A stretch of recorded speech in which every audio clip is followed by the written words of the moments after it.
Hey guys, it's Adam. I hope you're doing lovely. Welcome back to Do You Watch Anime? It's a show where I sit down with a guest and ask them, Do you watch anime? And we go from there. And today, joining me is a voice actor of many sorts, including Minnie from Rent a Girlfriend and Jahi from the great Jahi. Lisette Monique Diaz, how are you today? Good, doing well. Perfect. Homework. So, do you watch anime? Oh, yes. Yes, I grew up a weeb. I think kind of because I shifted where I usually would be. So back here is a Yeah, bookshelf, and this one specifically is just full of manga and things like that. So, love and it. I am holding the newest addition to My Little Family, and her name is Mokona. And Mokona, if you know any Clamp series, is in there. And my dog here, his name is Conan, Detective Conan. My other cat is named Spinel from Cardcaptor Sakura. Yes, Oh my I god. watch anime just a little bit. Just a little bit. Yeah. Um so first off, how did you get into anime? Like as a fan? Yeah, like as a Oh my fan. gosh. I always think back. First of all, I credit Cardcaptor Sakura as being like my gateway show, even though Okay. I'm pretty sure I was watching shows beforehand. Mhm. But I was very much that kid that ran home after school to watch what was airing on Toonami at the time, like not really knowing what Toonami was. I just remember where we were in El Paso when I was a kid in second grade. We lived right across the street from the school, and I literally would be like, "Hey, bye! I gotta go watch Hamtaro and Sailor Moon and everything because they started. I think I got out at like literally 1:45, and the show started at 2. And so like Ooh. I'd be running home. I don't have time to talk to anybody. I have to watch Hamtaro. That was like one of my main things. Like I had to Oh make my time to god. watch shows. So I was watching shows since the second grade, at least, and then started collecting Cardcaptor Sakura as a manga by the third grade. And I've been watching shows ever since. I think it was around when I started collecting manga that I realized that it wasn't like normal cartoons because I'm a huge Disney kid too, and obviously Yeah. different animation, different storytelling, and stuff like that. And Mhm. so the fact that I was able to collect manga, I think that was sort of when I started to realize that this is a little bit different than the normal cartoons that I watch. But then I started going to conventions in 2005, Anime Expo, and that was kind of really is like, oh, this is a whole world of shows that I can Yeah. watch. And so like, yeah, I've got into anime. I have not left. I'm in for the Yeah. long haul. Yeah. Yeah, we kind of had the same thing here in Canada, Mm-hmm. where like we would get out at 3:30 and then I would like rush home to watch I think it was Dragon Ball Z first. Yeah. Because I was like huge. I was an 8-year-old boy, so of course I was just Mm-hmm. like, "Grr, yeah." It's so funny But because they were all going at the same time, and so mhm. I distinctly remember watching like it right after school, and I wouldn't leave for a couple hours because Toonami was airing. Obviously, as an adult, knowing that it was Toonami, but I remember just sitting. Okay, well, Hamtaro's at 2 o'clock, Sailor Moon's like at 2:30, Dragon Ball Z like 3, Cardcaptor Sakura at 3:30. Sit there and watch the whole thing, and then like a year or so later, they started doing the anime on Adult Swim, and so Mhm. you were up. My sister and I were always staying up late without my mom knowing because we had like the little box TVs in our room, Oh yeah, yeah, yeah. and we were supposed to be in bed for school. But we Mhm. definitely wake up at like 2 a.m. to 4 a.m. to watch like Wolf Strain, Yu Yu Hakusho, and all those good things in Yasha. I was like, I know we're not supposed to be watching this, but we have to. Yep. Yep. Oh my god. I had the biggest hate for Inuyasha growing up because again, it was like 8:30 Dragon Ball, 9 o'clock Inuyasha, and I was like, I just want more Dragon Ball as a Yeah, child. this is like we're So taking I up was like, space. Stop yeah, it. I'm like, come on, why is it got an like it had like a mature rating Yeah, here in yeah, Canada, and exactly. It's so yeah, funny now, like watching those shows that don't need to be on Adult Swim or anything like that. But it was back then, it was like hush hush, you watch anime. But then being an adult, realizing, oh, it was just because they said bad words and there was blood in them. yeah, Like I love Yu Yu Hakusho, one of my yeah. favorite shows growing up, one of my Mhm. sister's favorite shows, and everything. Seen it multiple times, and then you watch the on unedited version. Is literally they just have blood. Yeah. I was like, okay, Yeah. whatever. Yeah. Everyone needs to watch the show. I don't know what you're talking about. Yeah, like my partner like sat me down and was like, "Okay, we're watching Inuyasha." And I was like, "Ugh, We're I gonna force guess." you. You missed it Yeah. every time. Yeah, this is very important to me. And I was like, Right. "Okay, I guess." And then I watched it and I was like, "I hate Kid Me. This was so good. This It's is actually a good literally show. it's actually so good." Yeah. And oh my god. And I was like, "There's just as much violence in here as there is Dragon Ball." So I'm like, Right. why was there like a rating? Like Oh my god, right. And then Dragon Ball Z is really more of like the idea of men fight, fight, roar. And Yeah. then Inuyasha happened to be more of like we're dealing with demons and spirits and stuff, but because you see girls Yeah. more than men, sometimes it's like, oh, sorry, we gotta put Yep. that at 4 a.m. only for Yep. the adults. I guess. God, I They guess. a little bit no, it was all the little teenagers that were watching the show, not Oh the yeah. adults. Oh yeah. Yeah. I remember when I was growing up, Sorry, you just went, all good, all good.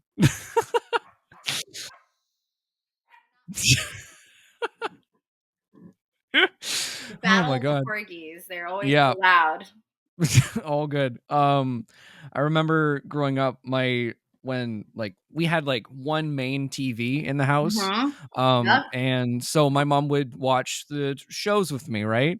And she's like, I remember wanting to watch Sailor Moon every single day with you. And I was like, hell yeah. I love that. I love that. That was totally a thing because on the other side, you had the Saturday morning cartoons. We had Yeah. our TV at one point, it got moved for some reason from our living room to my mom's room, and my sister and I had to watch our Saturday morning cartoons, and so Yeah. we would sneak into her room and turn the TV on and watch it, but like really quietly. And Saturday morning cartoons on Kids WB was Cardcaptor Sakura, Pokemon, Yu-Gi-Oh, and all that good stuff. Mhm. And she would always get mad at us because we were watching the shows when she was trying to sleep and everything. And then I just distinctly remember there was one time, and it was the episode of Pokemon where Ash says goodbye to Charizard. And she would like, we're watching it. Yeah. And it's the first time, obviously, because it's airing. We're Yeah. watching it, and my mom's like, "Wait, why is he leaving?" And we're like, "I thought you didn't like this show." She's over here in her bed behind us, like, "I thought you didn't watch it." La, la, la. She's like, "That doesn't make sense. Why is he getting rid of one of his Pokemon?" And we're like, Yeah. "You know you like the show." Yeah. Yeah. There's one comment my mom made that still sticks in my head. When we were watching Sailor Moon together Uh-huh. growing up, she goes, "Tuxedo Mask is pretty useless," and I was like, "Yeah, when you think about it, he's the only guy, but like he doesn't really do much." Anything. Yeah, yeah, and I'm like, "Huh," and then as an adult, I'm like, "That also makes sense." Yeah, it's all about the Sailor Scouts. Yeah, as it should be. Right. So, what are some of your favorite anime? Oh my gosh. Oop, might have to pause for a second. All good. Animals going crazy. We good? Okay. Um, some of my favorites. Wow. So my dog is named after Detective Conan from Case Closed, Detective Conan. Mhm. That is one that like still haven't finished to this day. It is still ongoing. I love it. And even though I haven't seen most of it because there's so many episodes, it is one, sir. Sir. Yes, I'm talking about you. You're right. Okay. Hold, please. All good. Okay. Everyone breathe. Everyone calm. The kitten has literally been here for 3-4 days. So they're still Yeah. getting used to her, and she was just exploring, and he had to yell at her. My dog is a tattletale, and so he usually barks when they're doing something they're not supposed to be doing. Mm.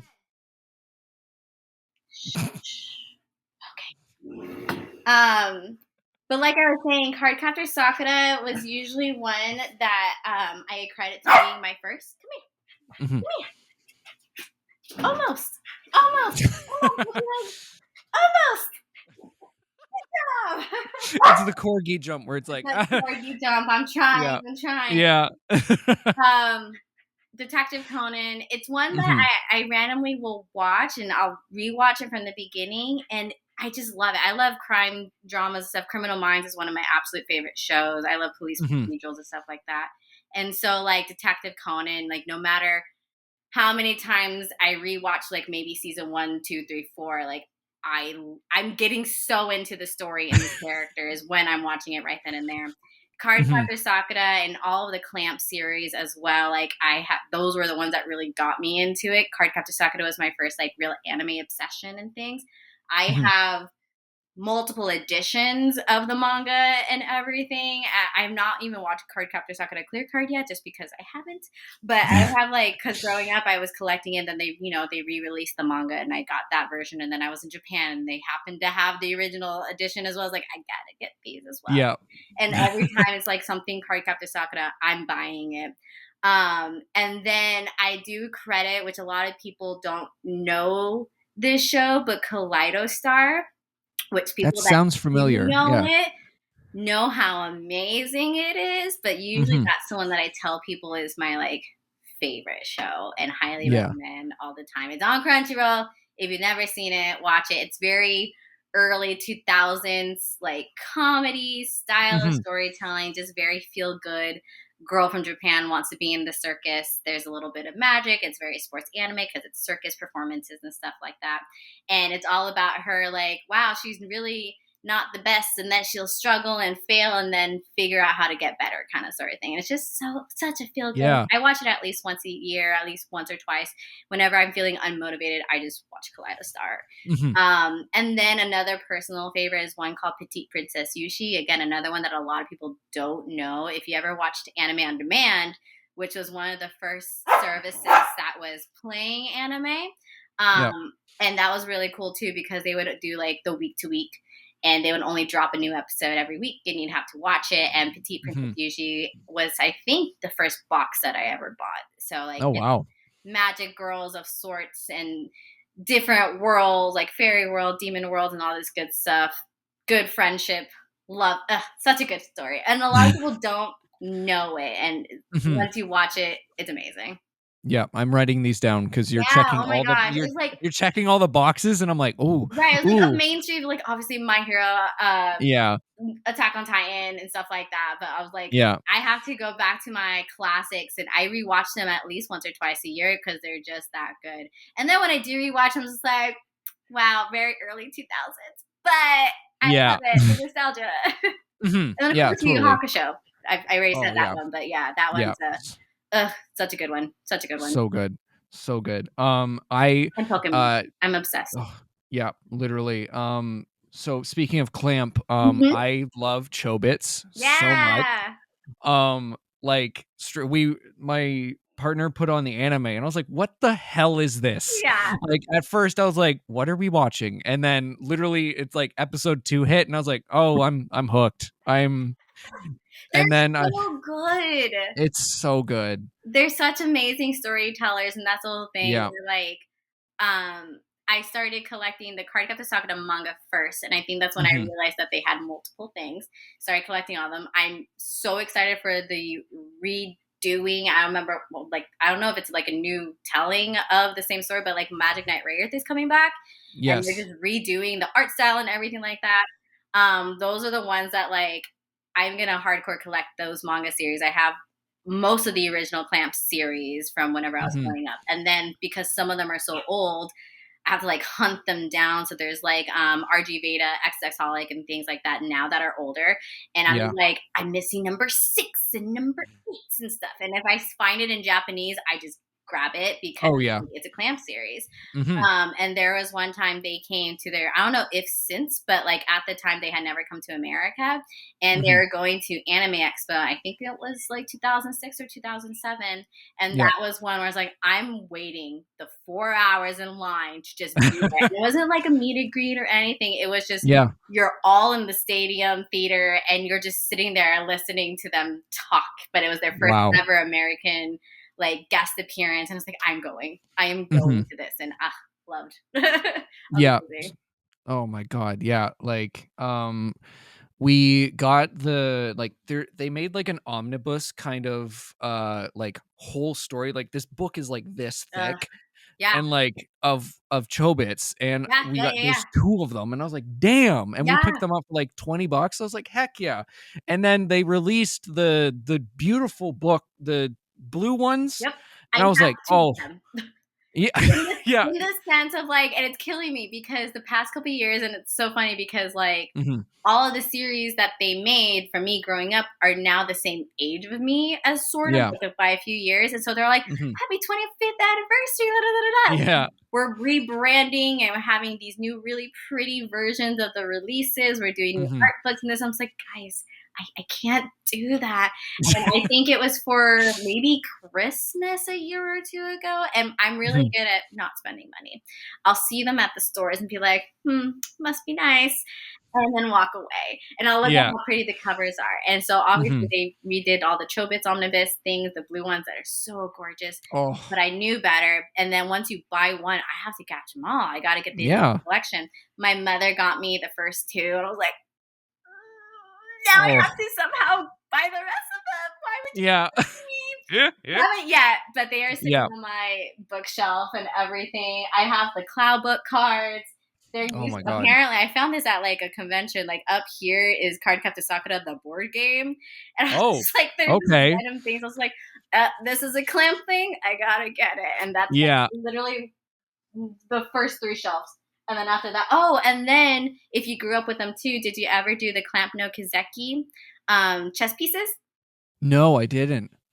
I want to say maybe for their 10th or 15th anniversary, they might have started it, but it was for some anniversary thing where they started doing Yeah. every month they released 3 pieces of chess that were Mhm. of the characters. Oh, yes, I've And seen this then they online. had Yeah, like yeah, these yeah. info books with little Mhm. comics and things, but it was like a lot of like them being interviewed and talking about this specific series and everything like that. And so Mhm. only recently did I realize I don't have the final 2, but I have all the way 1 through 13. Yeah. And they're like the pawn pieces are the Mokana, and then you have like different. There's like a Sakura that is a queen, and then there's Mhm. another character that's a rook and everything, but they're all Yeah. camp characters, and Oh. they're just so pretty. I Oh, just I love looking love at. I that. don't even play them. I don't want to touch Yeah. them, but they're so pretty to look at. Oh my god, I love that. We've been trying to collect all the Tokyo Pop Fruits Basket manga, Ooh. and oh my god, um, yeah, that is expensive. Yeah, Um, like volume 23 is like $500, and of I'm like, course. Why?" I'm sure. It's crazy. I'm like, Excuse me? They were like 10 yeah, growing up. They used to be $10. yeah, yeah, literally. And like anytime we see it, like the last one we got, I think was like 18. We're up to 1 to 18 now. Uh-huh. We found 18 at like a antique store, Yeah. and I'm like, okay, cool. And they're like face value. I'm like, yes, Yeah. absolutely. That's literally when I go to conventions, that's what I usually look for because you have Mhm. and like recently I've noticed a lot of people are usually doing like the current mainstream shows, but Yeah. a lot of times growing up when I would go to conventions, there would be these bookstore owners that have a lot of manga and a lot of them had vintage manga. And Yeah. like that was always my thing. I would go with my list specifically to like because I'm collecting books from like the 90s, obviously clamp stuff, Mhm. but this is the early 2000s buying stuff. And I was like, these are some of the times the only places you can find these books because they've had them on their shelves for forever. Or I'll go to Yeah. like half price books or like in the Denton area where I went to school, there was this big opera house that if you're local, everybody knows it. But they Mhm. turned it into basically a half price book, but it's like 2 to 3 stories, and it's just an old opera house that they turned into an entire resale bookstore, and you can find the coolest things. So like I'm always okay, I'm going into this antique store of sorts. I'm looking for the manga because this would be the place to find them. And Yeah. you'd be surprised. Some things I find there, I'm like shocked. Shocked. Yeah. Straight up. Like we were like, "Whoa. Holy shit. We Yeah, gotta I we was gotta like, I can like." get this. Yeah, yeah, we're like, "Okay, and like, even if we were like, 'Do we have this?' I'm like, I don't care. It's so rare that Oh, I'm no, just gonna." absolutely. Whenever they're those older manga, I was like, well, I hope I don't have it. And then if I do double up on it, I was like, okay, that's fine. Yeah. That's Yep. fine. "Oh, no." Oh no, I have 2 of the same thing. "Oh, no." At least it was $10 to $12. Yep, yep. Yeah, at the same place we found, like, a Tokyo Mew Mew, like, single, like Tokyo Pop, like, oh Yes. my god, we're like, wow, this is like a gold mine. Like, Yeah. Especially like the Tokyo Pop stuff. yeah, That's one like, thing too, because I have the Tokyo Mew Mew series, but from like mhm, moving and friends and family having borrowed books and stuff, it's the typical, I'm missing a couple volumes here or there of like yeah, Tokyo Mew Mew and like Angelic Layer and stuff like that, especially mhm, knowing that there's like Tokyo Pop doesn't do anything anymore. And I was like, yeah, one of these days I need to finish that collection, but how am I supposed to do it? mhm. Right, reasonable prices. It's crazy. Yeah. Yeah. When I got back into collecting manga, hmm I started with Komi Can't Communicate. Okay, yeah.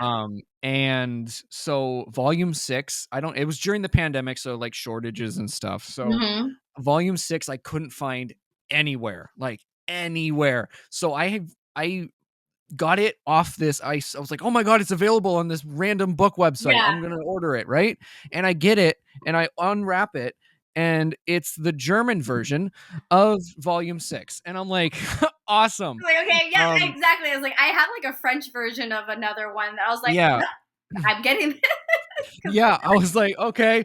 And like I opened it. The first thing that came off the it Tokyo Pop made it, like published it, and I hmm was like, "I think that's from Viz."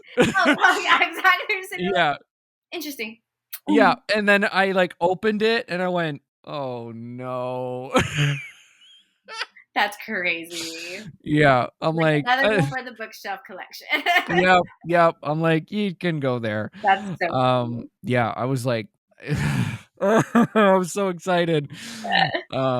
Yeah, oh my goodness. So, moving on to voice acting and roles Mhm. you've been in, you voice Minnie in Rent a Girlfriend, Yeah. which is unironically one of my favorite series. Really? Yeah, yeah. How is it? Because Minnie honestly is kind of the audience's voice yeah. for the show. Yeah. How is it being the voice for the audience? Oh my gosh. So what was really cool about Mini Mori was the idea that I remember, so I was at work whenever I saw the email. And like Mhm. typically when we get emails or whatever for casting and stuff, it's from our talent coordinator and they're just like, this director would like to cast you as this character in this show, da da da da da. Yeah, And I remember seeing the email title and that it's from the studio. I'm like, oh, what's this? And at the time, I was working at Six Flags as a supervisor for characters and stuff, and it wasn't loading. And so I gotta be right back. We were doing like auditions for Halloween or something, and I yeah, ran out, loaded the email and saw it, and I hadn't seen Rent a Girlfriend, read it or yeah. anything, but I had heard about it, and I knew it Mhm. was like a very fan servicey anime that was Yeah, popular, and that I was yeah, cast as a character, and I was just like, I'm cast as this character. Oh my gosh! yeah, Looked her up, and then found out the type of character she was, which I love the crazy go home, crazy girl. Um, yeah, that really just speaks her mind. And like you said, the more I dug into it, realizing that like she is a fan favorite yeah. because, like you said, she is the voice. And that's how I Mhm. explain to people that haven't seen it and what my character is, or some people that I've met, they've watched Rent a Girlfriend and hadn't seen through season 3. And Yeah. so I'm just explaining, it's like Minnie's really cool because when she comes in by the end of episode 1 and 2, she's just like, I understand exactly what happened the past 26 episodes. You are supposed to fall in love with you, and we're gonna make this happen because this is nonsense. We've had enough of this. And I'm Yeah. like, yes, that's so great. And it's so fun because of her energy. Getting to play that character is always a blast. Like Mhm. I actually was talking to someone today about that, just like acting in general, and how I've always been categorized like archetype voices and stuff like that and characters as the fun best friend character. Yeah. And she was that, but also this high energy. I'm like hyped up on everything. And then like by episode 1, when she's being introduced, she's talking about her bays and Yeah. her like total fan being everything. And I'm sitting here just like, I feel this. This is exactly me. Like if you start talking about like my Pokemon tips and this, I was like, I'm gonna get crazy like that too. And so it was really just feeding into that fangirl energy, which is really Mhm. fun. And it is really cool going into a show that already pre-exists already had the same, me again, looking it up whenever I didn't know anything about the show. Binge watched before I went in for my first session on like that following Tuesday. Binge Yeah. watched the first 2 seasons. Yeah. And then I was like, okay, this is a interesting show. Yeah. But what was fun was going into a show that already exists and already had this fan following. Also, already had huge named voice actors working. Everybody basically based in California. People Yeah. that have been doing this for years and have huge titles and names under there. And I was like, and then there's me. Hi, I've been doing this for a couple of years. And what's up? Mhm. But that's also like very much the mini energy where she's like, Oh yeah. here, hi, in the background, causing chaos. And then getting to go in was fun. And then whenever I get to meet the fans that come up, it's like, oh, I love Rent a Girlfriend and I love Minnie. And then seeing online in the sense of like, she's the fan favorite. Everyone loves her because we get to be her. Like, this is Yeah. finally us because you don't get to have that character often in a show. You just get to Mhm. yell at your screen the whole time. Literally. Like, why can't you do it? But now Yeah. there's a character that gets to do that for us. And Yes. so, like, one, it was very easy for me to Mhm. like get that. I was like, let me just spew these words. The only hard part was that she's very Gen Z Yeah. gamer girl, and I'm Yeah. not. And Yeah. so there would be times that we would see the lines and be like, I don't know what that means. And we were like, okay, look it up. It's like, okay, so we're Yeah. talking game lingo. I think it means this. This I was like, oh, okay, cool. Great. Now I have to say it as if I know Yeah. exactly what I'm talking about. And like in the studio, we're all like millennials or older. And so we're sitting Yeah. like, sure, great. Anyways, next line, we're gonna do that Yeah. instead. But oh my gosh. And it was really great too, like that energy. And then having to go play maybe like a little bit character that's like, you don't have to be so loud. I'm like, okay, let's go. I would get done with my session so fast because she talked. She just Oh talked yeah. so She- fast. All right, we're supposed to be here for 4 hours. We finished it in 2. Got it done. Hell yeah. But yeah, I love going in. I actually had a friend who came up while we were recording and we were just leaving the studio together. And he was talking about how he was watching the show and then he fell off, or he was reading the manga and watching the show, fell off of it just because it got not good. Yep. And he's not the only one where like the moment Minnie came back into the story, he said, I'm back in. I'm so excited that you got this. And a number of people have said that too, where they stopped liking it because Yeah. of the characters and the Yep. main character having no character growth. Yeah. But Yeah. the moment Minnie went in there and then the movie arc and everything, it was like, heck yeah. Like, this is so much better. And I was like, I got to do that. I got to move the story along. That's great. Yeah. So, Yeah. it was so much fun. I had a blast. I'm so excited for season 4 to come out. But Mhm. knowing where it is in the manga, I'm like, dang, Minnie's not really in it. Yeah. It's Bummer. unfortunate because it's certainly an interesting arc coming up. Yeah, I read through it too. I was curious of where it would be because I just started collecting the manga, and I'm Mhm. very much that type, especially if it's a longer series. I'm like, I want to collect it all before I Yeah. read it, and Mhm. so I did look it up though, and then all of a sudden I got in from following where season 2 ended, and then I read the entire next arc in Hawaii and everything. I was like, oh, this is gonna be great. This is amazing. Yeah. Huge story plot moments. Minnie's Mhm. not in it. I was like, dang, Dang it. okay. Yeah. See you in season 5. Yeah. Oh yeah, definitely season 5. So I have the Rent a Girlfriend shrine behind me. Yeah, Oh, awesome. I've like up to volume 20. Yeah. And I then some love figures it. and and some figures and stuff. So when I explain that it comes up a couple times in the podcast that I like Rent a Girlfriend or read it, or well, read it. I dropped it because it just got I got to chapter 300 and went, okay. Oh, I bet I know exactly what you're talking about. Yeah.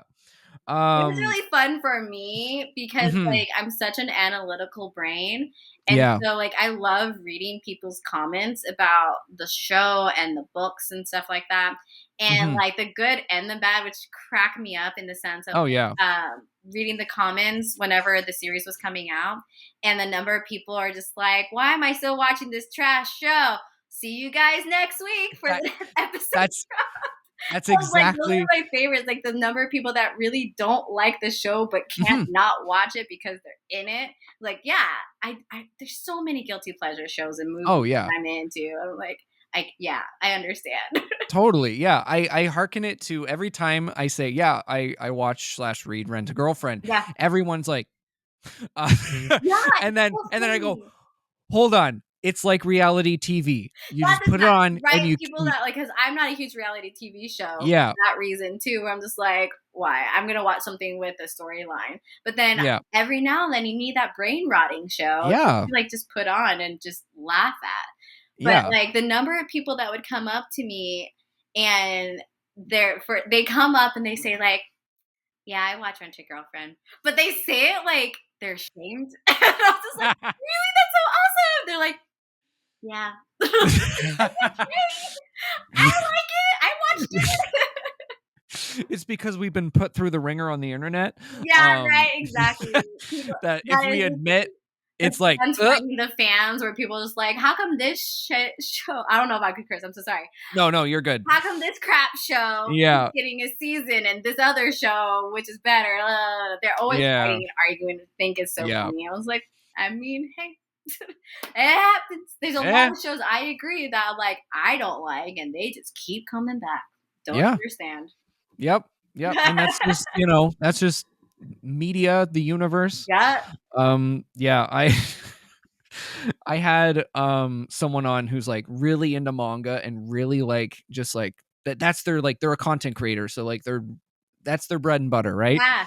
So, I had to be like, "I really like Rent a Girlfriend," and they're like and they literally stopped and went, "Really?" And I went, "Yeah, just let me explain." I just want to And put it out there. Let me yeah, I explain. just I there's some things that, Here are my yeah, reasons. I have it ready. yeah, yeah, Determined yeah, information. there's 2 or 3 anime that I'm like, "Okay, I watched this, but, like, please hear me out." Rent a Girlfriend is one of them. It's probably the top of the list because I've invested so much. That is true. That's also like this would be my perfect example, except way worse choice. The Human Centipede series.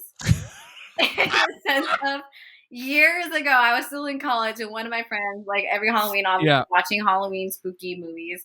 One of my friends recommended, it's like, "Oh, you should watch The Human Centipede. It was really creepy." I'm like, "Okay." Watched it like late at night.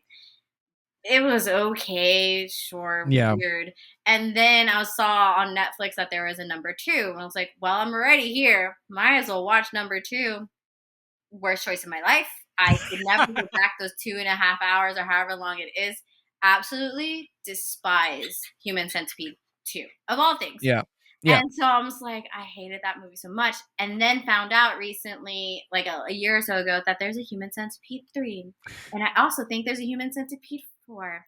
And it's one of those, like, why do they keep making this movie? And then at the end of the day, I was like, because I'm a completionist, I feel like I need to watch and I just haven't yet because I don't want to. But I'm just like yeah, my inner collector soul says I'm yeah, going to have to one day sit down and force myself to watch them. However yeah, much I hate the idea. yeah, But it's like you're so invested. I put yeah, so much time and energy. Like there's some manga that I have too that a lot of them I either got secondhand, especially like younger when manga were harder to find. And I was like, oh, let me just get this. I've heard it's good. Let me get it now. Or some of my friends getting rid of theirs that I would take it. And like there's some series like I have partial of like Death Note. Love mhm, the anime. And because I love the anime, I have to keep collecting the manga. And there's other things like that where like I own them, and just because I ended up picking them up, I've heard they're not good. It was like, but I put time and money into getting those when I was younger. It's like I'm gonna eventually read them and keep investing in it because I already started the process. yeah. Can't turn back now. Yeah, no, there's no turning back. Mm-mm. God. I love it. I love it. Yeah, Uzuki-chan is also one of those anime that I'm like, okay, hear me out. It's very cute. I don't know that Once one. Yeah, it's Uzuki-chan wants to hang out. It's where she basically teases the guy the whole time and like Ah, bullies him, and like it's actually very cute and like kind of sincere at times, but it is also very fan servicey. yeah. I Yeah. think it's so funny. I was talking to someone maybe yesterday Mhm. before that about fan service shows and stuff, Yeah. where a lot of people feel awkward, either like you said, like feel awkward talking about it that Yeah. they watched it, or like them being in it or anything like that, or like shocked Mhm. that this happened. I was like, have you seen anime? Like, Yeah. I was like, it's not Yeah. a big a deal, especially growing up in anime. It's not a big deal. Mhm. But like bathhouse scenes, or like Yeah. episode one of the Great Jahi runs into boss's boobs by Yeah. the end of the episode. It's like that's such an anime moment. Yeah, Literally. and that's the whole thing where it's like, yeah, I grew up watching anime. Weird Mhm. stuff like that happens. Weirder stuff has happened. Yeah. Nothing really surprises me these No. days. No, That's not anymore. Yeah. anime. Yeah, literally, not anymore. I'm like, "Eh." Yeah. Um, like, if I hear that there's sometimes fan service does take me out a little bit, Mhm. like Fire Force Fire Force, for example, I tried my best because I was like, at that time of watching, I was very into shonen. Uh-huh. And I was like, "Okay, the fire fights, let's go." Yeah. Um and then just the one character loses her clothes every episode, That's right. and I'm like, Yes. I Yes. just want to Yeah, it's and like like, oh a couple years ago, I was rewatching Full Metal Alchemist, and that's kind yeah, of the same thing, right? Especially back then when it was starting the trope, and yeah, like take a shot every time Edward takes his shirt off, I guess. yeah, But that's like the anime trope, and you're sitting there nowadays, you're just like, because you're so accustomed to seeing it, when especially in a show like that, because I've seen when it was first airing, I was watching Fire Force. I haven't seen it in hmm, a while or anything yeah, new, but like things like that where it is like it's a really good in-depth story, and you're in it and you're watching this dramatic fighting sequence, and then all of a sudden something like that happens. You're just like, oh, okay. yeah, I, yeah, I feel like that wasn't necessary, but yeah, okay. yeah. It just kind of took me out, and I was like, I was invested. Can we just not? Yeah, can we just not for an episode, please? Please. Uh, so speaking of the Great Jahi, you voice the Great Jahi, I did. which is a fantastic show, by Thank the way. you. How is it going from normal voice, like just normal adult Jahi, to tiny bean Jahi? Because the switch up, I'm like, holy shit! Like, Actually, it's so funny in the sense of like, and I learned this more after the fact. I mhm, find it easier to play the character characters than yeah, the natural voice characters. And I mhm, think part of it is because I grew up watching anime, and so played a lot with my voice and watched a lot of stuff. I can get there into that mindset a lot easier, and that mhm, energy a lot easier. And then like when I'm playing a character more in my natural range, I have to play more of just myself. I was like, that's not. yeah, And so, like, honestly, playing Little Jahi was way easier, way more fun. I could do that for a very long time. And yeah, then whenever we got those natural adult Jahi, which she actually isn't in the show as much as small Jahi because she doesn't yeah, have the strong enough power. But mhm, whenever she would be in there for a long time, I started to realize that I was mentally struggling to stay in that. It's my natural voice just pitched down a little bit. But yeah, like I was having more problems with that than like I'm gonna be this little gremlin character right now. I was like, it's too easy for me to drop into. yeah, And I only realized it after the fact because whenever we start getting to the end, we have more adult Jahi.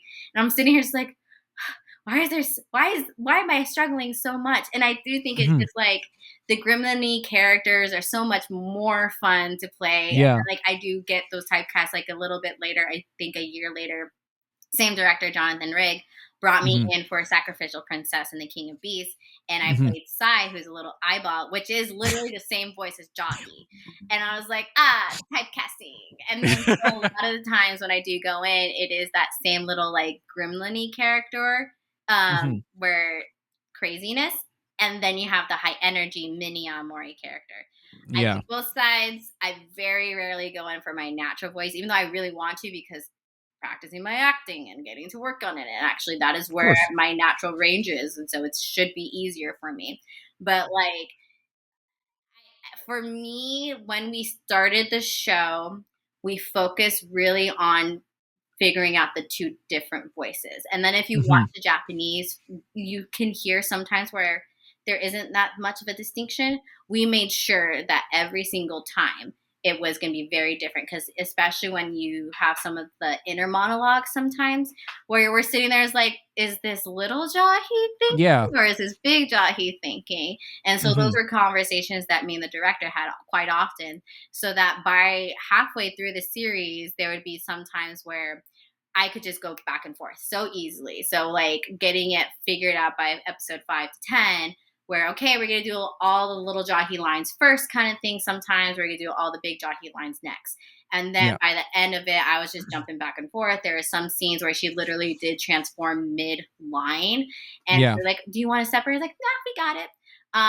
But it's been a while now, in the sense that a couple weeks ago, my friends and I were doing like a stream, and we were reading like ghost stories and characters and stuff. Yeah. I couldn't, for some reason, for the life of me, I could not get into Little Jahi voice. And it was so strange. It was one of those where, like, it sounded fine, I can tell, but it Yeah. wasn't really her. And I was so mad. I was just like, I know what she sounds like. I Mhm. created her. But Yeah. for some reason, I couldn't get into it. And I was like, it's okay. Once we get into next season, season 2, whenever they want to announce it, whenever they want to Yep. make it, we'll get it figured out. It's fine. Yeah. But Yeah. it's so much fun. I Mhm. love playing gremlin characters. Yeah. Yeah. I started watching it like a month or two ago, and it is just so it's so funny. It's It so is. good. It's super sweet, and it's so cool because it is one of those, like, even though it is a more of a niche show, not a lot of people Mhm. know it. The people that have seen it really enjoy it. And Yeah. I've had several friends that like watched it before we got cast in the English dub, and then Mhm. watched it with the English dub, and they like talk about how much they enjoy it, not really just because we're friends and we're in it, but like the story is so fun and simple. It's not Mhm. high stakes. She Yep. has her goals. She wants to get back, and then it's like the rest of the time it's just fun slapstick comedy, girlhood, and everything like that. Really, her maturing, because it's this idea of her thinking that she's better than everybody else, and then Yeah. realizing by the end that it's okay to be human, like to Yeah. have faults and all these things, and really maturing to the very end, and having a family and friends in the human world that she doesn't need to go back. But I love the fact that a lot of people will be like, "Oh yeah, I've seen it already," but sometimes I'll just put it on in the background to like watch to do laundry or clean or anything, just because Mhm. it's a comfort show for people. I'm just like, thank you. Oh. I was like, I love Oh. it. Yeah, that's so lovely. I also loved the little end bits Oh my after the god, credits. I wish Those they were had more. So oh my I god. started collecting the manga, and Yeah. it's still ongoing. Mhm. And each one has a little end sequence. And Yeah. they, for some reason, in the anime, only had like 5 of them or something. Yeah. And there's so many more, which is so funny. There is one where they're like, she's like a cowgirl or something, and one where they play like baseball or something. And I'm just like, why aren't these in the show? You had 20 Yeah. episodes. You could have done it, and you did like episode 2 to 7 or something like Yeah. that, and that's it. Yeah. That makes no sense, but okay. Ugh, yeah. My favorite one, so I'm a wrestling fan. Oh my god. So yeah, so when the logo popped up, I was like, "That's New Japan Pro Wrestling," and I was like, "What is I know going this. on?" Like, I was like, "Hold on, I know that logo. Hold on." And then I was like, there's no way. I was like, this is insane. That was I love things like that. That's also like, and I say this often to people, like that's very much like a throwback to older anime too, Hmm. where they have just little snippet things like that. And I keep Yeah. talking to people, it's like I wish that we would go back to where the commercial break, they would do like a little sequence thing or Yeah. whatever. And I was like, I want to go back to that time. But like, I love the little end credit sequences for that one in particular because that's a lot of people's favorite because it is, I think, the most unhinged. Yeah. Like people love it so much. Yeah. Where for me, I remember I think Suzanne de Karma, who voices Landlord, had already Hmm. gone in to do hers. And so I think I might have been the last person to go in because there's only like 4 characters in that scene. Yeah. And the assistant director, Jordan Dash Cruz, at the time was just like, maybe you can try like a wrestling voice. I don't know. And so a lot of times too, when you're with an assistant director, they can make decisions and changes, but you always have to have the original director make final decisions. And Yeah. so we were just like, okay, we're gonna do the line as regular jockey, and then we're gonna do the wrestler voice jockey. We're like, Yeah. cool. And then when the episode came out, it was really cool to hear like, oh, he chose all the wrestler voice jockey because it's funnier. But I was sitting there like, I don't watch wrestling. I don't know how to Yeah. okay, how can I do some sort of like big hulky fighter voice? Okay, Yeah. okay, I have an idea. And then I went through the whole thing, and my idea was here's my impression of Kuwabara from Yu Yu Hakusho. The I got a suit, Yeah. and now just make it jockey. Got Yeah. it. This is my wrestler voice. And Yeah. so, like, when if you listen to it, I'm very much going like, I don't want to do this. Blah, blah, blah, blah, blah. I was like, Kuwabara. That was my inspiration. Oh my god, I love it. It's so good. It's so fun. It's so Oh yeah. silly. Yeah. Such a good show. Yeah, straight up. It's literally I was like, this is just sunshine and rainbows. It's so Yeah. lovely. It's oh my god. And like there's one episode where Jahi gets sick. Oh my gosh. That episode where both the landlord and manager are like taking care of her. I'm like, why am I like getting emotional right now? It's crazy because in that show, because again, it's such a non-high stakes series. It's Yeah. very funny comedy and stuff like that. So when they do hit you, all of a sudden it's serious and sentimental. It's like, oh, and it literally like it's episode 2 where she has the baby bird in her hands. And Oh, I'm that sitting one. there recording the lines. I was like, we're getting very serious, right? Yeah. We're in episode 2, what? And then Yeah. they twist it around, which is always fun. Usually Yeah. it's something serious and dramatic, and then they turn it funny. Yeah. Whenever she got sick, we were actually at a little in-store signing, and they let us put on Jahi on their monitors and stuff. And every now and then, we kept looking because I was there. We do our little Jahi squaddy. So it's me, Suzanne de Karma, who plays Landlord, and Monet Lerner, who plays Druge. And Yeah. every now and then we kept looking. He's like, oh, this is a good episode. Oh, I like this scene. And then we got to the point where it was the sick one, and I'm sitting here like, oh, this one's so sweet. And the like she's like so sad and emotional and everything. The one that always got me, and I did like rewatch. I watched them as they were coming out. Was whenever she has the Dark Realm party. And it's very much Cinderella moment where it's midnight Yeah. and she's basically just like, I don't want to ruin this moment and leaves. And I remember watching that, like literally tearing up and crying. I was just like, this is actually really heartbreaking. She's getting very serious in her feels and everything. And I think those little bits were more emotional than like the final end sequence when we're in the big battle and everything like that, where she is supposed to be getting emotional. It's like I felt more sad in those ones because it's really touching on her like human emotions kind of thing. But Yeah. oh my gosh, when they get deep, and then all of a sudden you're just like, am I watching the same show? Yeah. What? Yeah, straight up. And like that baby bird scene, I was like, do not do this. I literally because I was like laughing. Episode 2. I was like laughing a second beforehand, and then Right. it like I was like, haha, she's being all dramatic, blah blah blah. Such And a good then sequence of events. Honestly, one of the best moments. The whole getting lost in the Yeah. forest, hiking, snake moment. So Yeah. good. Just like the timing. So Yeah. good. So good. And then she just looks at the baby bird, and I was like, don't you With the sad music. Yep, The with the sad. rain. Oh my god. I was like, The I sad was music, and yeah. then she's like, "No, I'm gonna do it." Uplifting Yeah. music and everything. Oh no, why can't I do this? And then okay, we're gonna go back, and it's actually funny. She's like Yeah. beat up to the ground. Literally. I was like, "Oh, of course." We're like, oh, okay, okay, Yeah. got it. There it is.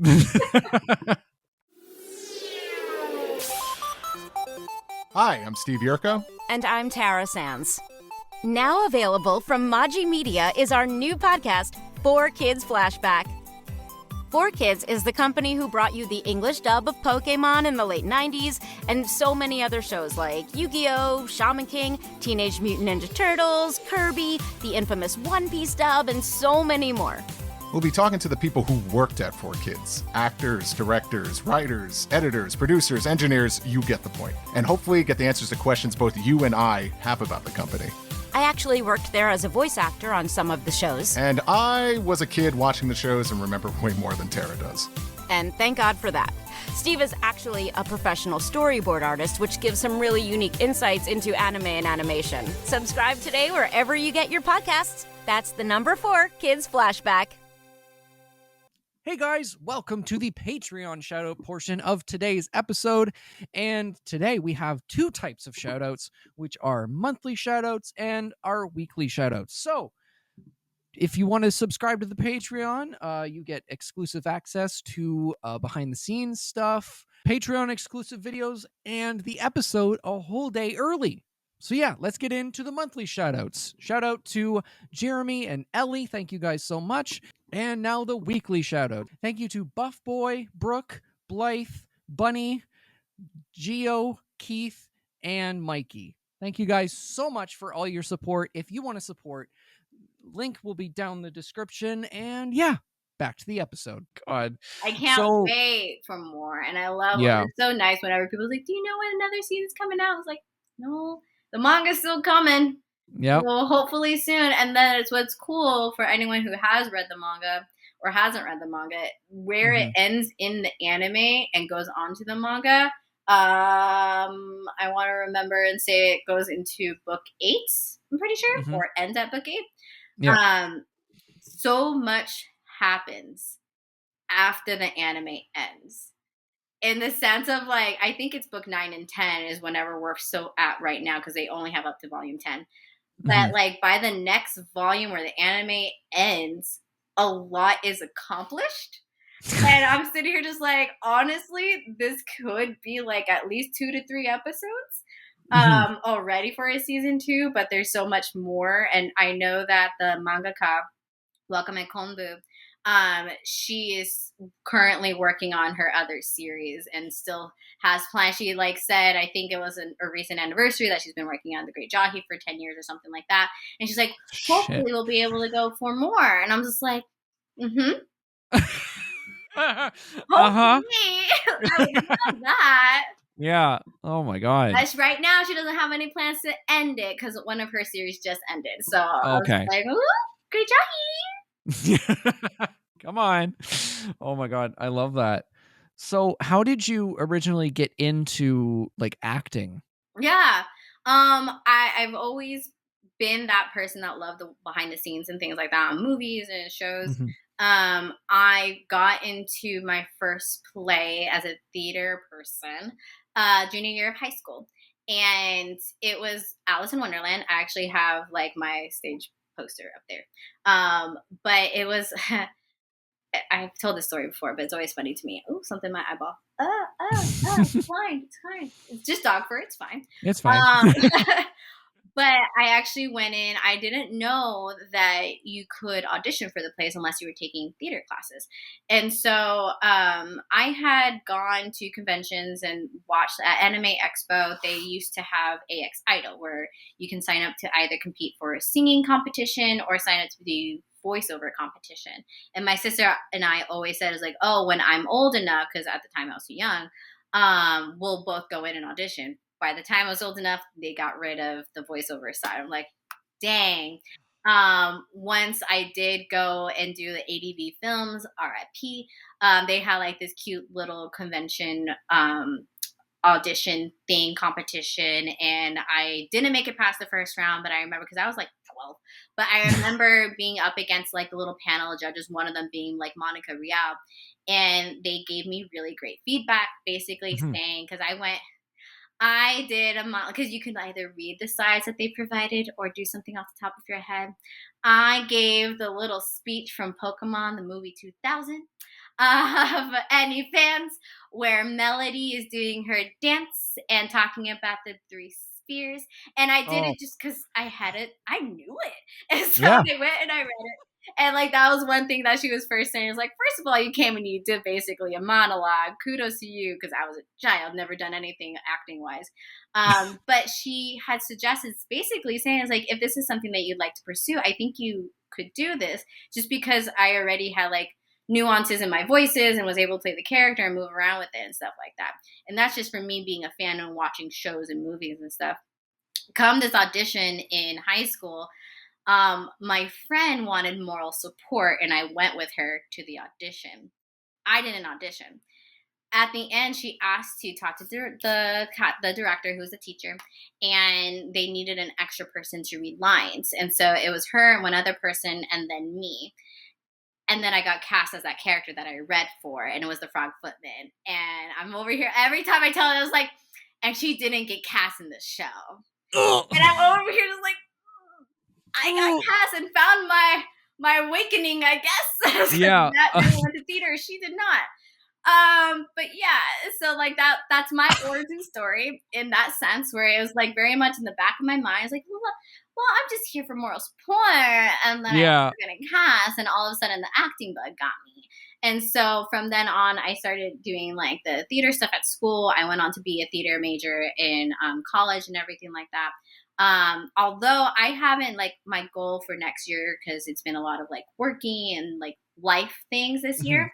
My goal for next year is to do more theater and audition and things like that, working the acting chops.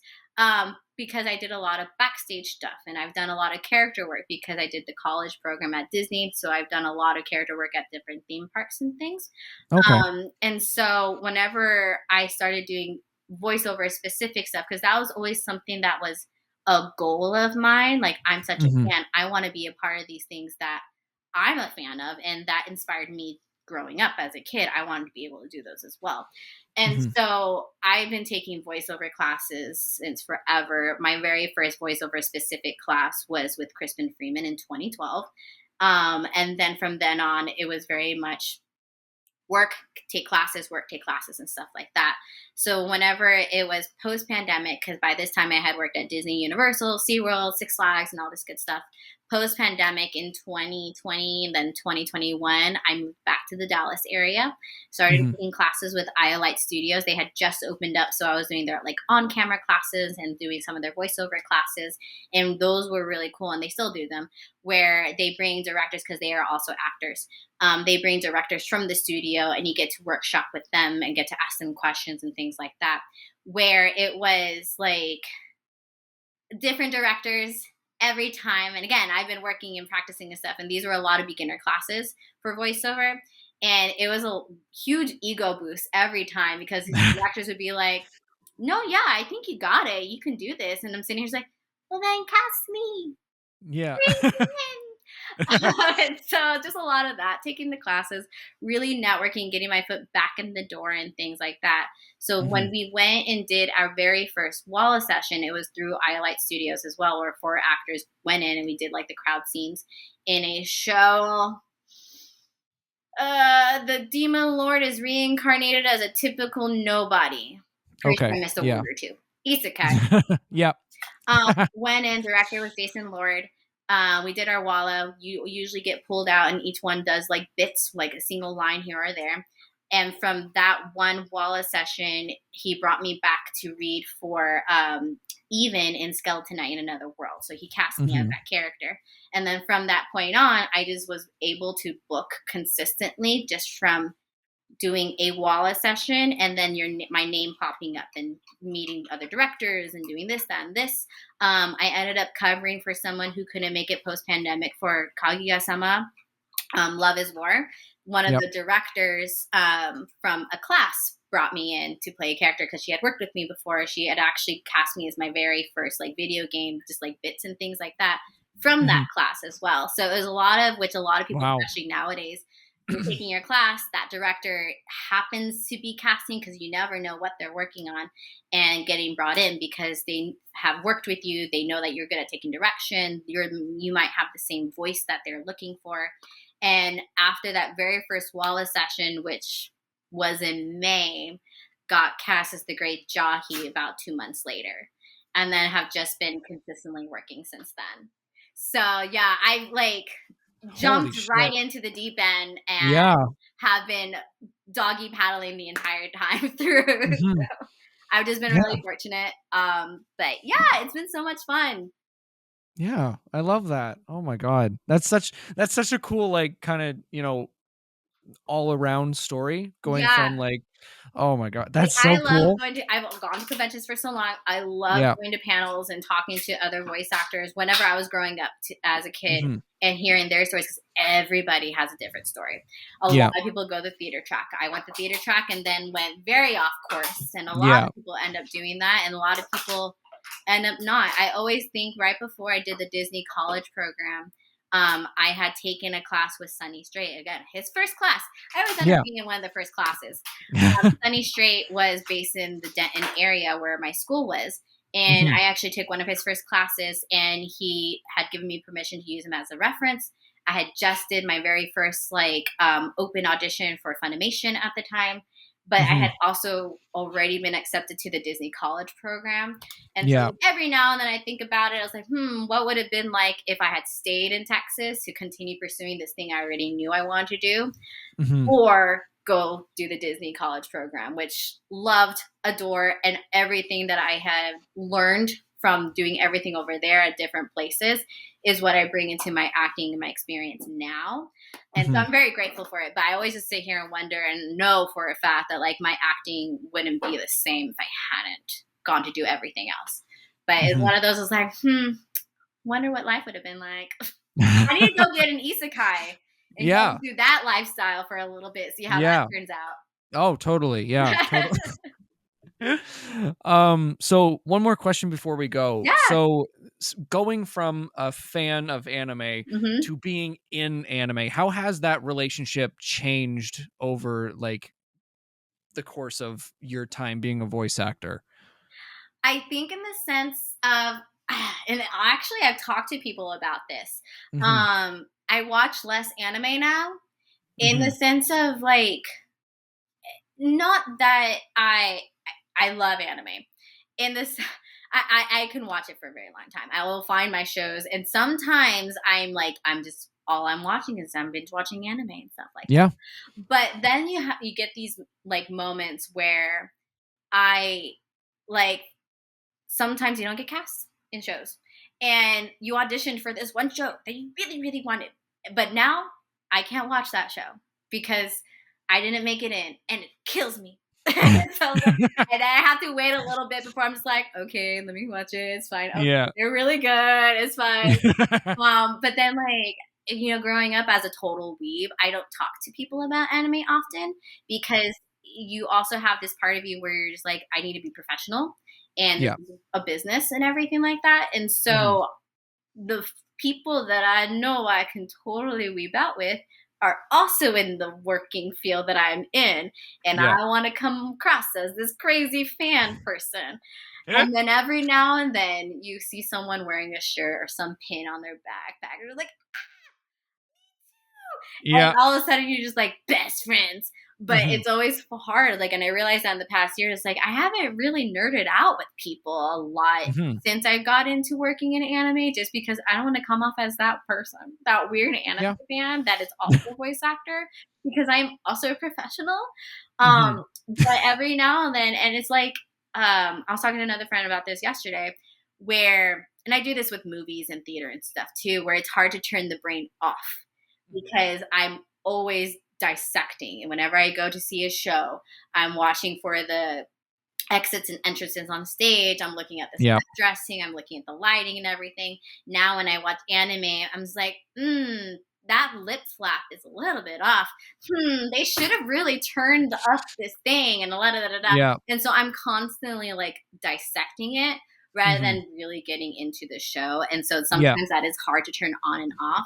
And so in that sense, that has kind of like made it harder to watch shows because I'm constantly just thinking of what could have done this. If I had been directing, I would have done this. If I was casting that show, I would have done this. Oh, that would be really cool if I could watch that. And I'm also more up to date on the shows that are happening because I'm watching like what's coming next year. Be really cool to be casting that. Yeah. Just saying. Yeah. Just little things like that. My wish list has grown a lot longer now that I'm in it. It's like, it's possible. I'm this close to it now. I can actually get into these worlds that I adore and love, especially now that things are having reboots and things like shows that I grew up on are like Magic Knight Rayearth are coming back around. I have a chance. Who knows that I could get into? Yeah.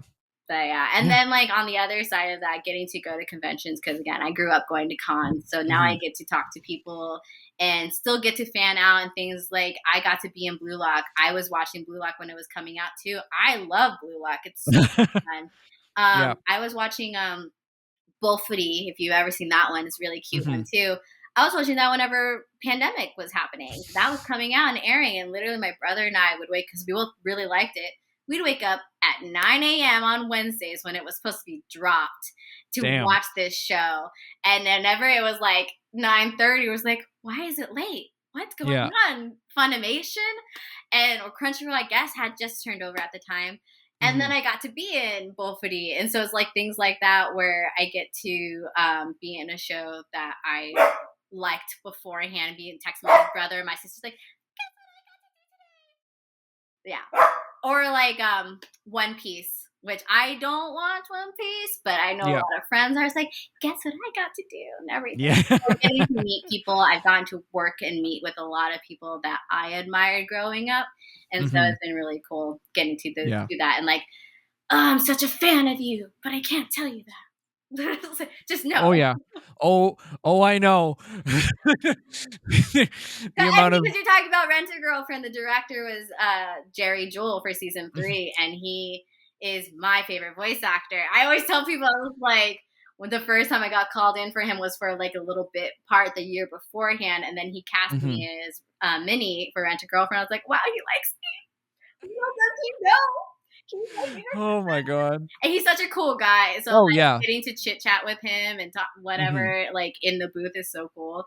But like that's so many voice actors, so many people that I've like just gotten to go to conventions and things like that. I get to meet people. I'm a huge Pokemon fan, and Lisa Ortiz I've met a couple times, and I'm over here. The first time she was in the same building as me, I'm sitting here like, I can't look. I can't look right there.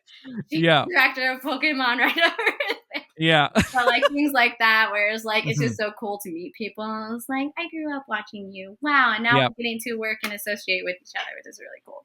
Yeah. Yeah. I completely understand what you're talking about. There's a certain level of like, I have to be cool. I have to be nice, and like, I have to be, just not nerd out too much, but like, that's why I made the show, so I could nerd out. But like, there's sometimes I email voice actors all the time. There's sometimes where I get an email back and I'm like, oh my god. Yeah. And I'm like, whoa. Or like 5 minutes before like they like come online, I'm like, I'm just gonna shit myself. It's fine. Everything's fine. Okay, and then they come on. And cried, and then they're like, okay. Yeah. We gotta go do this. Like, hi. And then like whenever we were recording for The Great Jahi, again, still within the first couple months of me doing everything, Colleen Clinkenbeard was working on I think season 6 of My Hero. Yeah. I love My Hero. And like her studio was right before ours, and so sometimes I'd be leaving and her door was open. I'd be like, Colleen, please. You don't know who I am, but please. But yeah, never happened. But it's fine. Yep. It's a dream. Yeah. Yeah, there's been a few that I've just been like, well, why are you emailing me? I don't just I small. I It's don't. not. I'm insignificant. Yep, yep, yep. And then it's crazy. The whole I'm just always in shock that I'm like, me? It is really funny too, especially like again going to conventions. I Mhm. never really had that like super fangirl moment, like being Yeah. starstruck, because Mhm. in my brain, especially around the time that my brain started to transition in the sense of like, oh, this is an industry. Yeah. Definitely was a planted seed before I acted on it, Mhm. where like, oh, these are just people. Yeah, Yeah. these are my peers. One day I'll be working with them. This is fine. Yeah. And somehow that was always in my brain. Mhm. I just knew it. And so there would be times that I would go with my friends and they would want to meet a voice actor and they would be super nervous. And I don't know if I could do it. And I'm just like, Yeah. it's fine. They're super Yeah. chill. And that's the whole thing too. What's really fun, especially Mhm. like anime voice actors. Um, Yeah. Not to say that like cartoon prelay voice actors are not, but a lot of voice actors and especially anime voice actors are so chill Oh my because god. they don't have that big celebrity like Mhm. presence as Yeah. mainstream Marvel actors or Yeah. people on Netflix. And so they can go get a coffee down the street and no one know who they are. And Yeah. so like there's so much more down to earth and like it's easier to talk to them. I Yeah. feel, and then every now and then you have that one that you're just like, but you're in every single one of my Yeah. favorite shows. Yeah. Little Uh do you know. there was a convention this summer that like it was the first day and like we had just gotten there, so we were walking up the kind of like grassy road type thing, Mhm. and this man and like these two guys just walked past us, Yeah. and I looked to my partner and I'm like, look behind you. And she's like, what? I was like, J. Michael Tatum just walked by us. Yeah. And I was just like, I'm just Oh my gonna god, poop I've done that myself. so many times. Yeah. I'm like, It's what? excessive. So it's so funny. So Johnny Young Bosch had been working with Anime Expo for a while. Yeah. Again, Anime Expo was my first convention. My sister and I used to go every summer because my dad lived in California. Hmm. And he used to do like the little announcement things for their talk show, whatever. Yeah. And there was one time, this is like, again, 11, 12-year-old me. There Yeah. was one time where we came out and we were waiting for our dad to pick us up. And we're Hmm. just standing outside. And he is my sister's favorite voice actor because of Yeah. Trigun and everything like that. Oh yeah. And Wolfstrain. Wolfstrain is her absolute favorite show. And Hmm. so we just happened to be standing there and we looked over and we saw that he was interviewing someone. And I was like, oh, that's cool. No big deal. And these two little like teenage girls are just standing here watching. And he wraps up and he turns and he sees and he just comes walking over to us. And we're just over here like, and my sister just so happened that day to have bought the box set for Wolfstrain. And he comes over and is like, oh, hey, what's up, guys? Oh, whoa, look at this. And she's just like, Yeah. could not say a word. She could not speak to Hmm. him and everything Yep. like that. And he's like, do you mind if I sign it? And I was like, and I like grab her box set for her, and he goes and he signs it and everything. And then someone else, there was another voice actor, I can't remember his name, but also happened to be exiting at the same time. And he was like, "What's up, Johnny? What's going on here?" And he was just like saying hi. He signed our like booklets from the convention and everything like that. And then they're like, "Okay, cool, nice to meet you," and then left. And we was like, "This just happened." The following year, Yeah. we were watching, and this is still at Anime Expo. The following year, we went in and we caught the tail end of the Anime Expo or the AX Idol auditions, and we were just standing at the back of the wall because it was almost over. Yada yada yada. Someone comes, you just see in the peripheral. Someone comes and stands next to us. Look over, and it was Johnny again, and he was sitting next to my sister. And then he's like, they stopped, they finished, they applauded, he walked off. And then I looked at her, I was like, did you say who that was? And she's like, fast forward several years. Yeah. It would have been Anime Weekend Atlanta, maybe like 2016, 2017. My friend was friends with his bassist for his band Shine. Yeah. And got us tickets to go to Anime Week in Atlanta because they were there performing.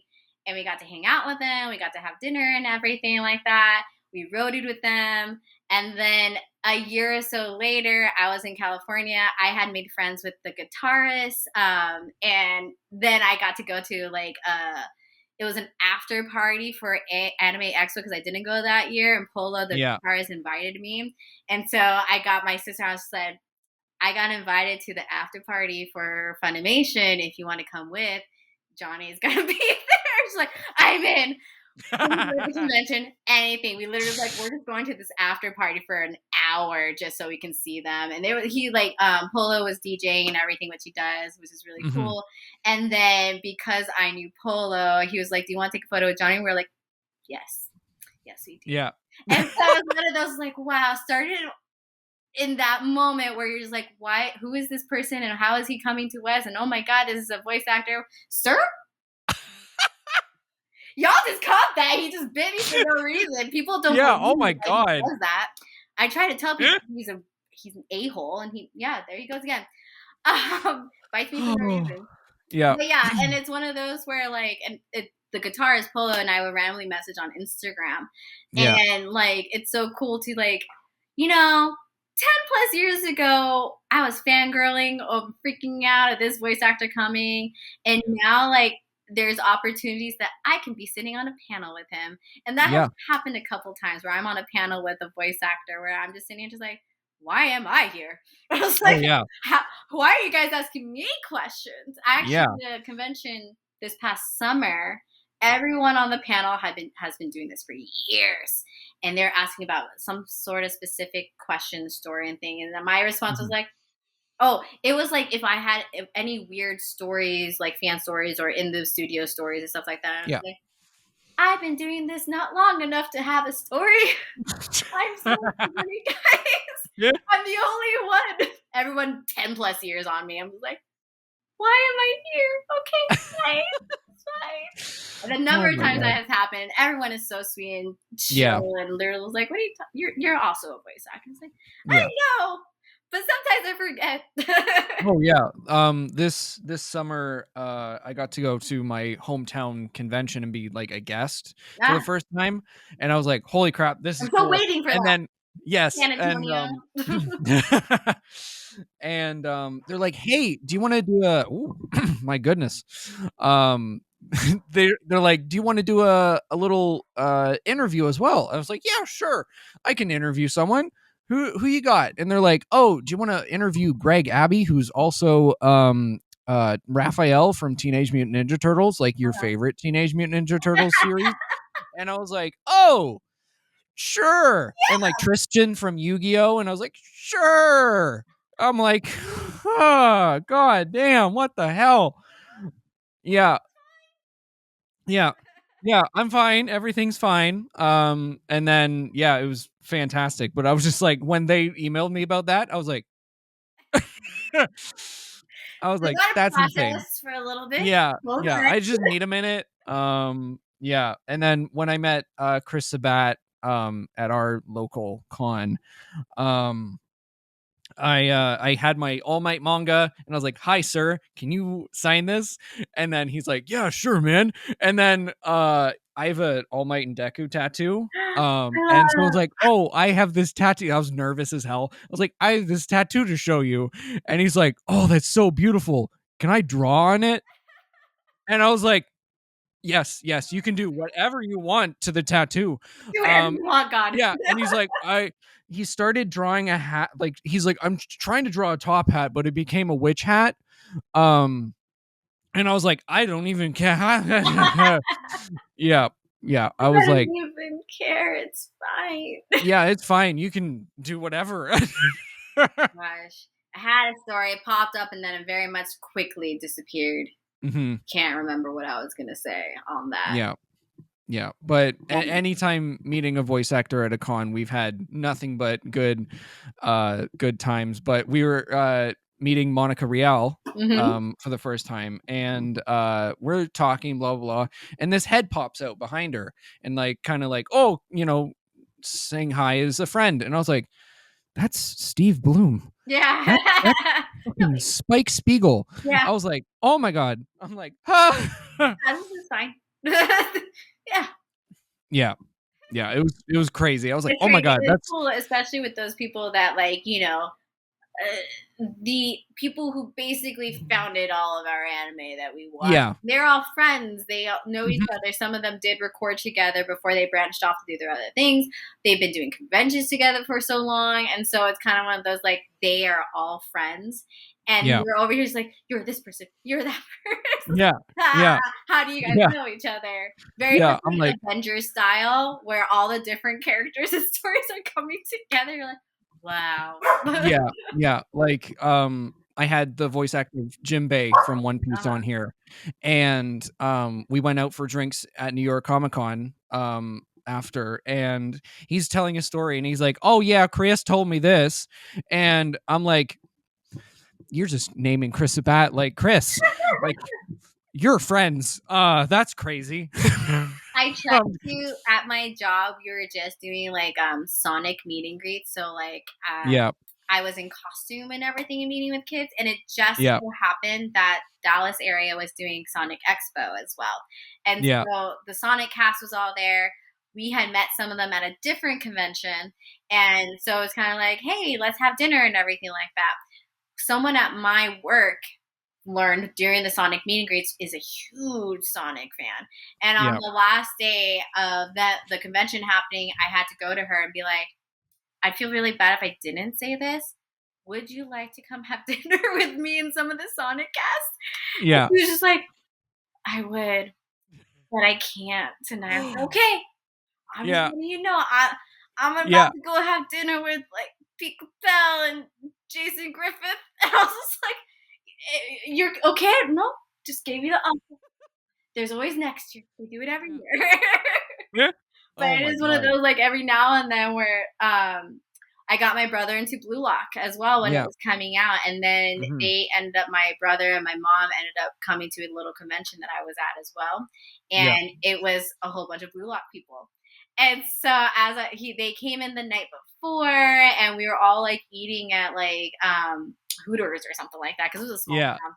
Yeah. And as he sat down, my brother sat next to me, and I was like, "Oh yeah, so this is Drew Breedlove.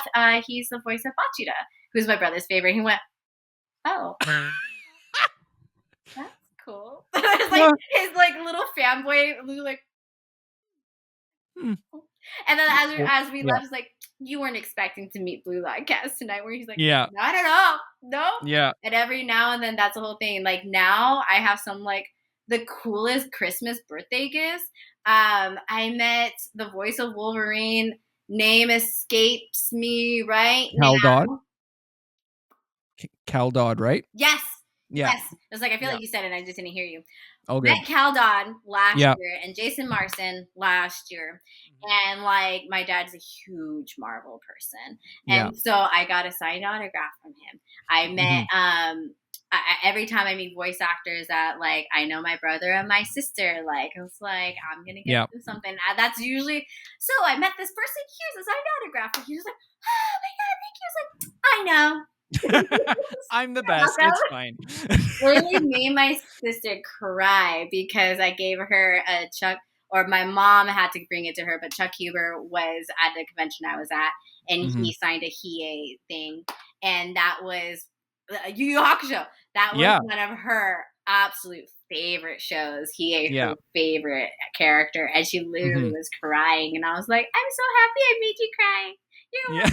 And it was like an early birthday gift and everything like that. And she was like, "You're gonna have the coolest gifts from now on." And I was like, "I know, because my whole family are nerds, and it's so easy to get stuff." Yeah. One of my friends is like heavy into shonen. Like My Hero is his life, and so when Ryan the Gron got cast as young All for One, I was like, "Hey, Abby, this is my friend."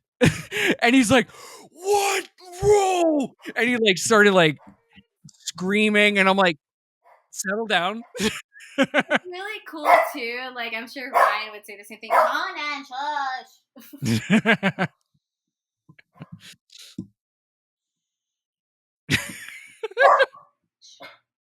But like I've been told because again, grew up as a weeb. I have a lot Yeah. of friends from when I was younger that will see my posts and things like, "I'm so proud of you." Da, da, da, da, da. I've Mhm. heard like, and people that I like don't really talk to or didn't really talk to, but Facebook friends.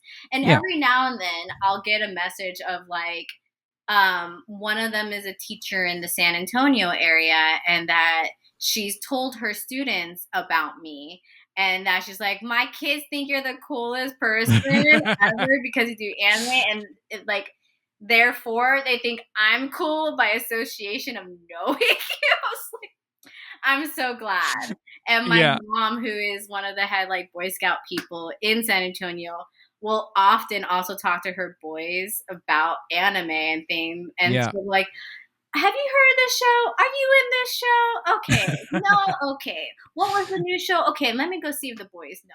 So my mom was like using me as like a power play to be like, yeah, you remember Lisette? Because I would go do classes and stuff with them. And like, do you Yeah. remember her? Yeah, she's doing anime and stuff. Because they're all teenage boys that watch anime.